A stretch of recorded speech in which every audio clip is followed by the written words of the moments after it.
I've known for a while that something wasn't right with Claire. It started with the late nights, the hushed phone calls, and the increasingly distant look in her eyes.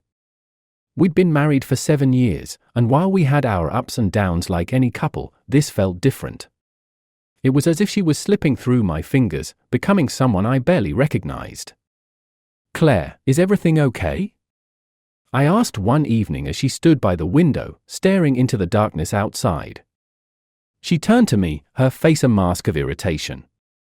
"Why wouldn't it be? You've been distracted lately. Is there something you want to talk about?" She sighed heavily, brushing past me. "I'm fine, Tom. Just drop it." But I couldn't drop it. I noticed the subtle changes, the new friends she never introduced me to, the mysterious symbols she doodled absent-mindedly, and the strange books she tried to hide. I knew I had to get to the bottom of it. One night, I followed her. She left the house around 11 p.m., thinking I was asleep. I trailed her to an old, abandoned warehouse on the outskirts of town. From my hiding spot, I watched as she greeted a group of people with an embrace that was too intimate for my comfort. They led her inside, and my heart pounded as I crept closer, peeking through a cracked window. Inside, the scene was surreal. Candles lit the room, casting flickering shadows on the walls. Symbols and runes were painted on the floor, and in the center of it all stood Claire, her eyes closed, chanting softly with the others. It looked like some sort of ritual. I felt a cold chill run down my spine. I had to confront her. I waited until she returned home, slipping into bed as if nothing had happened. The next morning, I cornered her in the kitchen. "I had to going on?" I demanded, holding up one of the strange books I'd found hidden in her closet. Her eyes widened in shock, then narrowed in anger. "You went through my things?" "I had to. You've been acting so weird lately. Are you involved in some kind of cult?" She snatched the book from my hands, her face flushing with anger. "It's not a cult, Tom. It's something that helps me. You wouldn't understand." "Try me," I shot back. "Because from where I'm standing, it looks like you're getting involved in something dangerous." "You don't know anything," she screamed, storming out of the kitchen. The door slammed behind her, leaving me standing there, seething with frustration and confusion. I had to. I couldn't sleep. I kept replaying the scene at the warehouse in my mind, trying to make sense of it all. Eventually, exhaustion overtook me, and I drifted into a restless sleep. I woke up with a start, the feeling of something cold and tight around my wrists. My eyes flew open, and I realized I was tied to the bed. Panic surged through me as I struggled against the restraints. "Claire! What the hell is this?" I shouted, my voice echoing in the dimly lit room. Candles were burning everywhere, their wax dripping onto the floor. The smell of incense filled the air, making my head spin. I looked down and saw cuts on my arms, shallow but painful. "Claire!" I screamed again, and then I saw her. She was standing in the center of a red-painted circle, completely naked, her body illuminated by the candlelight. Around her, 5 men were laughing and touching her, their hands roaming over her body. I felt bile rise in my throat as I took in the scene. "What are you doing?" I cried, my voice breaking. She looked at me, a twisted smile on her lips. "It's not what you think, Tom. This is for us. For our future. Untie me!" I yelled, thrashing against the ropes. The men around her laughed, their voices a sinister chorus. Claire stepped out of the circle and approached me, her eyes dark and empty. "You'll understand soon enough." I couldn't take it anymore. My mind was a whirlwind of rage and betrayal. As she leaned in to whisper something in my ear, I mustered all my strength and headbutted her. She stumbled back, shocked, and one of the men lunged at me, but I managed to kick him away. "Untie me, or I swear to God, I'll kill you." I roared, my voice raw with fury. Claire hesitated, then nodded to one of the men. He reluctantly cut the ropes, and I sprang up, shoving him aside. Without another word, I grabbed my clothes and fled the house, my heart pounding in my chest. I didn't stop running until I reached my car. My hands were shaking as I fumbled with the keys, finally managing to start the engine. As I drove away, a single thought consumed me: I had to get revenge. Claire had destroyed our marriage, betrayed my trust, and dragged me into her twisted world. I would make her pay. Driving through the dark streets, my mind raced with anger and confusion. I needed help, someone who could understand the gravity of what had just happened. I pulled up to Jack's house, my oldest friend. If anyone could help me figure this out, it was him. Tom? What the hell? Jack rubbed his eyes, standing in his doorway in a bathrobe. It was past midnight, but he didn't hesitate to let me in. Jack, you have no idea what I've been through, I said, pacing his living room. He grabbed my shoulders, forcing me to stop. Calm down and tell me everything. I recounted the night's events, from following Claire to the warehouse to waking up tied to the bed. Jack listened, his expression growing more incredulous with each word. You're telling me Claire is in some kind of cult and they did this to you? He asked, shaking his head. This sounds insane, Tom. I know it does, but I swear it's true. I have the guts to prove it. I showed him my arms, the dried blood stark against my skin. Jack's face turned serious. We need to go to the police. No, I said quickly. We can't. Not yet. I need to understand what's going on first. Tom, this isn't something you can handle on your own. It's dangerous. I'm not alone. I have you, don't I? Jack sighed heavily. All right, but we need a plan. We spent the next few hours brainstorming. Jack suggested we gather more evidence, something concrete to take to the authorities. It was risky, but it was the only way to expose whatever dark secrets Claire was hiding. The next day, we started our investigation. Jack took time off work, claiming a family emergency, while I kept my distance from home. We met at a coffee shop downtown, hoping the public setting would deter any potential followers of Claire from causing trouble. Where do we start? Jack asked, sipping his coffee. The warehouse. We need to see if there's anything there that can give us more insight into what we're dealing with, I replied. We drove to the outskirts of town, parking a few blocks away from the warehouse to avoid drawing attention. The building loomed ahead, a decrepit structure that looked like it had been abandoned for years. We slipped inside through a broken window, careful not to make any noise. The interior was just as I remembered, dimly lit, with candles and strange symbols everywhere. Jack snapped photos with his phone, documenting everything. We found a small office in the back, filled with papers and books written in languages we didn't recognize. Look at this, Jack said, holding up a ledger. Names, dates, and payments. This looks like a record of their members. I scanned the list, my stomach sinking as I saw Claire's name. She's deeper into this than I thought. As we continued searching, a noise from the main room made us freeze. Footsteps. We quickly hid behind a stack of crates, peering out to see who had entered. It was Claire, accompanied by a man I hadn't seen before. Tall, muscular, with an air of authority. This is where you're conducting the rituals now, the man asked, his voice low and menacing. Yes, Master Caleb, Claire replied, her tone submissive. It's secure and away from prying eyes. Master Caleb. The name sent a shiver down my spine. This was bigger than I'd imagined.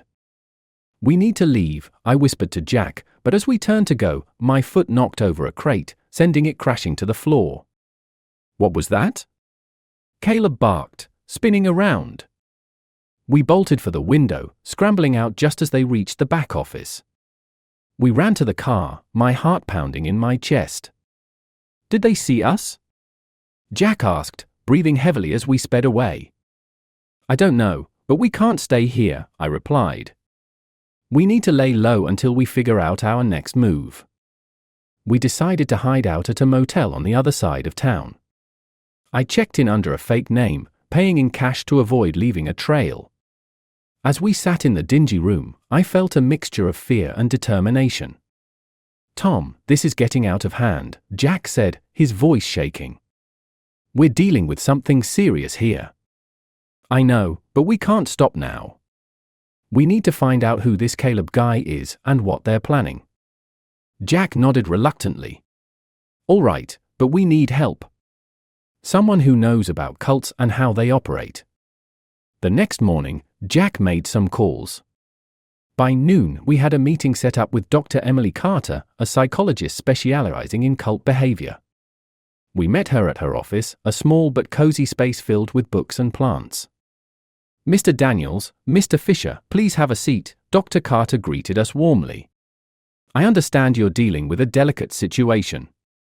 "You could say that," I replied, summarizing our findings. Dr. Carter listened intently, her brow furrowing. "It sounds like your wife has been indoctrinated into a dangerous group. They use psychological manipulation to control their members.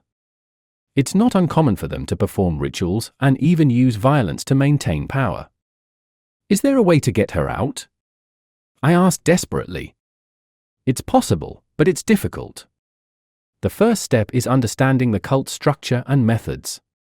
You'll need to gather more information and be very careful. These groups don't take kindly to outsiders." As we left her office, I felt a glimmer of hope. We had a direction, a plan. But I knew it wouldn't be easy. Claire was in deep, and extracting her from this nightmare would be the hardest thing I'd ever done. Jack and I drove back to the motel in silence, the weight of our mission pressing down on us.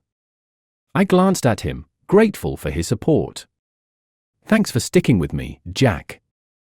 He gave me a grim smile. "We'll get through this, Tom. One way or another." As night fell, I lay in the motel bed, staring at the ceiling. Images of Claire, the rituals, and Master Caleb swirled in my mind. I knew there was no turning back. I had to see this through, no matter the cost. The days passed in a blur of anxiety and preparation. Jack and I worked tirelessly, piecing together the fragments of Claire's new life. Every lead brought us closer to understanding the cult's inner workings, but also increased the danger we faced. We decided to return to the warehouse during the day when it was less likely to be occupied. Jack picked the lock to the office, and we rummaged through the papers we had hurriedly photographed last time. Names, symbols, and cryptic messages filled the pages. One name kept appearing: Caleb Armitage. "This Caleb guy must be the leader," Jack said, his voice tense. "We need to find out more about him." A quick online search revealed that Caleb Armitage was a charismatic but controversial figure in the occult community. He had a history of founding and leading secretive groups, all of which ended in scandal and violence. "We need to dig deeper," I said, determination stealing my voice. "We have to find a way to get close to him." Jack suggested infiltrating the cult's next meeting, a risky but potentially fruitful move. We spent the next few days gathering disguises and creating false identities. I couldn't shake the fear of being recognized, but the need for answers drove me forward. On the night of the meeting, we arrived early. The warehouse was bustling with activity, and it was easy to blend into the crowd. Jack and I exchanged nervous glances, our fake credentials clutched tightly in our hands. "Just follow my lead," Jack whispered as we approached the entrance. A stern-faced guard scrutinized our IDs, but eventually let us in. The interior had been transformed since our last visit. Elaborate decorations adorned the walls, and the air was thick with the smell of incense. We joined the gathering crowd, trying to look inconspicuous. As the lights dimmed, a hush fell over the room. Claire appeared, her face serene but her eyes vacant, leading a procession towards the center of the stage. My heart ached at the sight of her, but I forced myself to stay focused. Then Caleb appeared, his presence commanding the attention of everyone in the room. His voice was smooth and hypnotic as he addressed the congregation. "Brothers and sisters, tonight we gather to honor the ancient ways. To seek power and enlightenment beyond the mundane. To seek power and enlightenment," responded with fervent cheers. I exchanged a worried glance with Jack. We needed to stay under the radar while gathering as much information as possible. As the ritual began, Jack nudged me. "Look," he whispered, pointing to a side door. "That might lead to something important." We edged our way towards the door, slipping through it unnoticed. The corridor beyond was dimly lit and eerily silent. We found a small office filled with documents and a computer. "Start looking," Jack said, rifling through the papers while I booted up the computer. The files on the computer were encrypted, but Jack managed to find a notebook with the password scribbled inside. We accessed a series of emails and documents that outlined the cult's operations, financial backers, and most chillingly, their future plans. "They're planning something big," I said, my voice shaking. "An initiation ceremony, and Claire is at the center of it." Before we could delve deeper, footsteps echoed in the corridor. We froze, hearts pounding. The door creaked open, and a figure stepped inside. It was Claire. "Tom," she whispered, her eyes wide with shock and fear. "What are you doing here?" "Claire, we need to talk." "You're in danger," I said, stepping towards her. "No, you don't understand," she replied, her voice trembling. "You need to leave before they find you." "Come with us," Jack urged. "We can help you get out." "I can't," she said, tears streaming down her face. "It's too late for me." "But you need to go, now." Before we could argue, more footsteps approached. Claire shoved us towards the door. "Go." "I'll distract them." We hesitated, but the urgency in her eyes propelled us forward. We slipped out and ran down the corridor, hearing Claire's voice behind us as she intercepted the approaching guards. We made it back to the main room, merging with the crowd just as chaos erupted. Claire's defiance had drawn Caleb's attention, and his rage was palpable. "Find the intruders," he bellowed, sending his followers into a frenzy. Jack and I fought our way through the panicked crowd, narrowly avoiding capture. We burst out of the warehouse and sprinted to the car, our breath coming in ragged gasps. "Jesus, that was close," Jack panted as we sped away. "We need to get Claire out of there," I said, my mind racing. "She's risking everything to protect us." "We will, Tom." "But we need a better plan and more help," Jack replied. Back at the motel, we regrouped. The information we had gathered was invaluable, but it wasn't enough. We needed to expose Caleb and dismantle the cult's operations from the inside. The next day, we reached out to Dr. Carter again. She agreed to help us form a plan to save Claire and bring down the cult. We also contacted Detective Sarah Green, an old acquaintance of Jack's who had experience with cult cases. Detective Green met us at a diner on the outskirts of town. She was tough and no-nonsense, with a reputation for cracking difficult cases. "This is a mess," she said after we explained everything. "But if what you're saying is true, we have enough to start an investigation." "We need to move fast," I urged. "Claire's life is in danger." "I'll get a team together," Detective Green said, standing up. "We'll need to coordinate carefully to avoid tipping them off." As she left, I felt a glimmer of hope. We had allies now, and a plan was forming. But the stakes were higher than ever. Claire's life, and possibly many others, depended on our success. That night, we laid out our strategy. Detective Green would gather evidence and prepare a raid, while Jack and I would continue to infiltrate the cult and gather more information. Dr. Carter would help us understand the psychological tactics Caleb used, giving us tools to reach Claire and other cult members. "We're running out of time," I said, looking at Jack and Dr. Carter. "We need to act soon." "We will," Dr. Carter assured me. "We just need to be smart about it." As we finalized our plans, I couldn't help but feel the weight of what lay ahead. The danger was real, but so was the chance to save Claire and bring down a dangerous cult. The next few days were a whirlwind of preparation and coordination. Jack and I continued to gather intel, while Detective Green's team worked behind the scenes. Every moment was fraught with tension, but we couldn't afford to falter. Finally, the night of the raid arrived.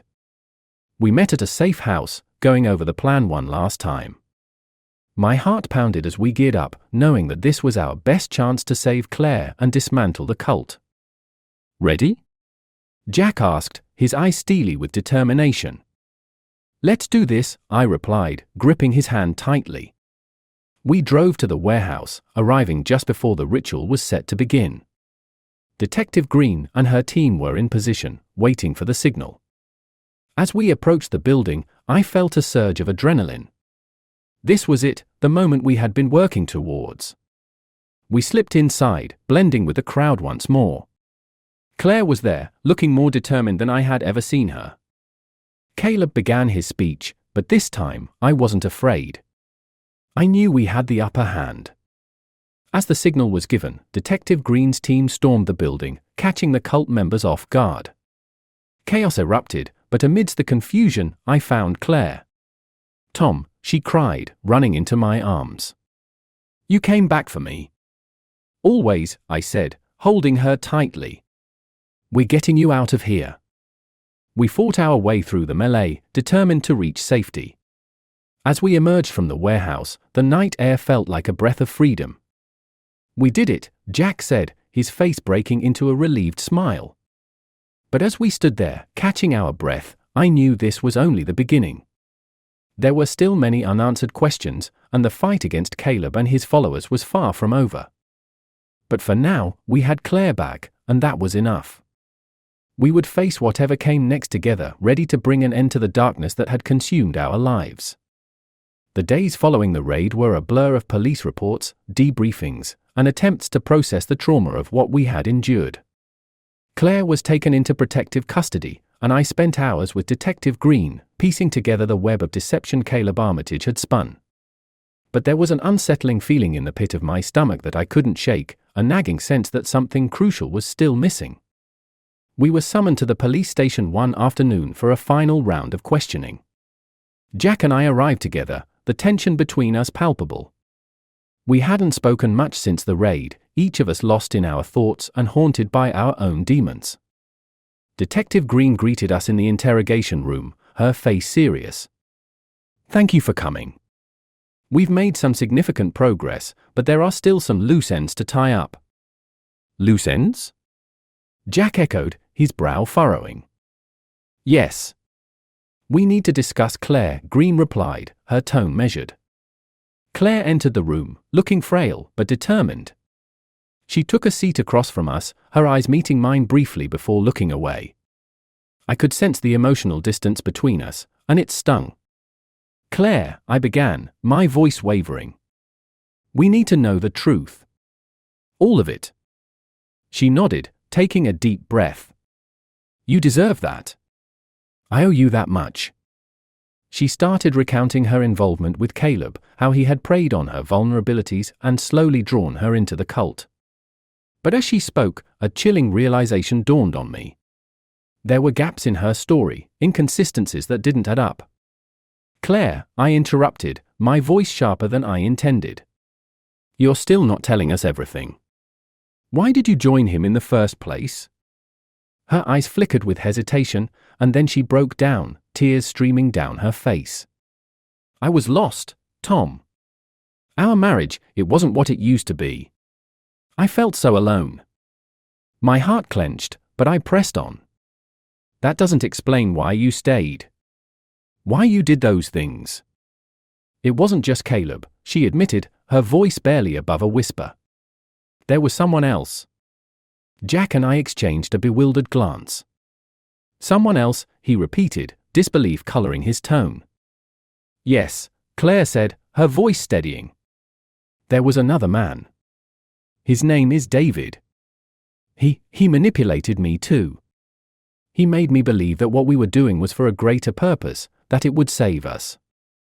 My mind reeled. This was a new layer of betrayal I hadn't anticipated. "And where is this David now?"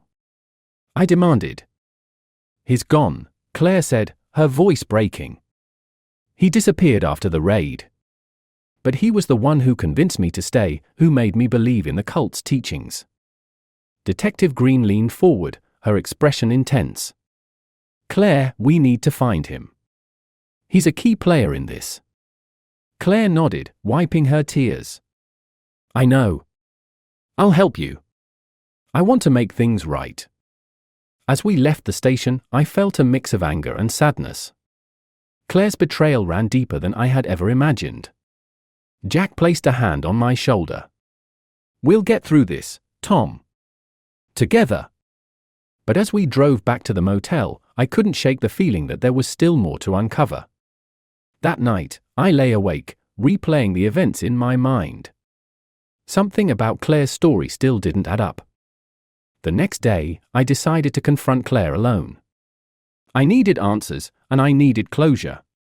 I found her at the safe house where she was staying, her eyes widening in surprise as she opened the door. Tom, she said, her voice trembling. What are you doing here? I need to know the truth, Claire. All of it, I replied, my voice hard. She sighed, stepping aside to let me in. All right. I'll tell you everything. We sat down, and she began to speak, filling in the gaps in her story. She told me about David, how he had preyed on her insecurities and drawn her deeper into the cult. But as she spoke, I noticed something in her eyes, a flicker of guilt, of something unspoken. There's more, isn't there? I pressed, my heart pounding.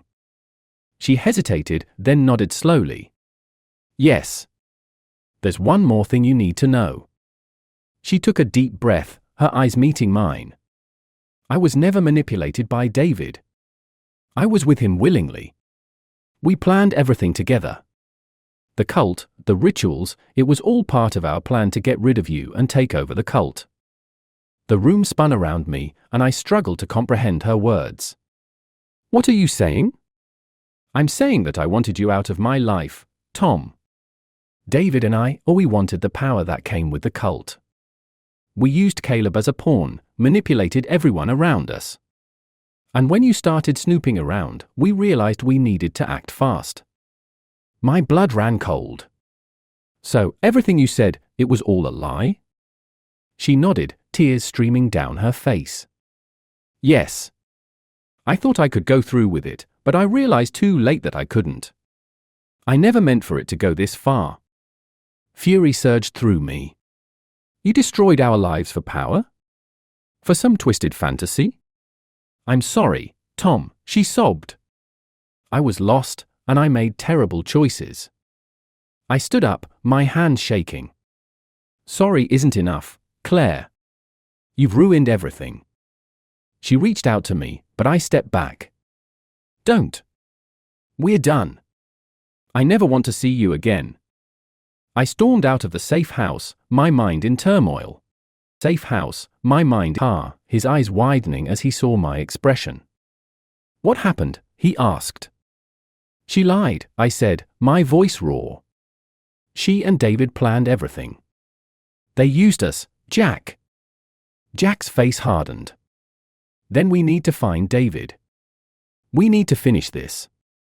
We drove to the police station, updating Detective Green on the new revelations. She mobilized her team, and the search for David began in earnest. But even as we hunted him down, the sense of betrayal lingered, a dark cloud over everything. Weeks passed, and eventually, David was found and arrested. The cult was dismantled, its members either fleeing or being taken into custody. But the damage was done. Claire and I were over, and there was no going back. The day our divorce was finalized, I felt a strange mix of relief and sorrow. Jack stood by my side, his support unwavering. You did the right thing, Tom, he said, his voice steady. You're free now. Free, I repeated, the word feeling foreign on my tongue. As we left the courthouse, I knew that this chapter of my life was finally closing. The deception, the betrayal, it was all behind me. But the scars remained, a constant reminder of the darkness we had endured. Claire and I would never see each other again, our paths forever diverged by the choices we had made. The hatred for her betrayal still burned within me, but I knew that I had to move on. With Jack by my side, I began to rebuild my life, determined to leave the past behind and forge a new future. The end.